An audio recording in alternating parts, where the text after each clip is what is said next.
Pumunta kami sa isang palengke ng Tel Aviv na tinatawag nilang Shuk HaCarmel. Bakit nga ba ito tinawag nilang Shuk HaCarmel? Dahil ipinangalan ito sa HaCarmel Street, isang pangunahing kalye kung saan matatagpuan ang palengke.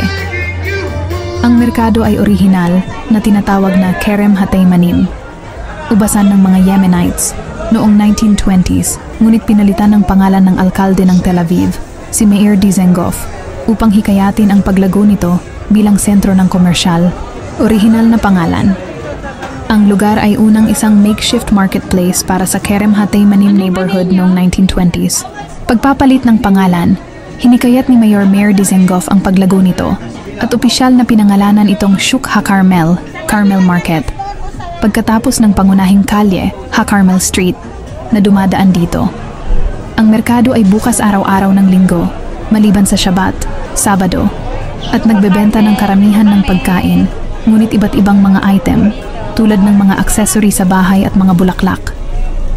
Ang Martes at Biyernes ay ang mga signature na araw sa palengke, habang nagbebenta ang ilang independent artist at vendor ng mga kakaibang crafts, art, at alahas sa kahabaan ng Nahalat Binyamin Street. Share ko lang. God bless everyone.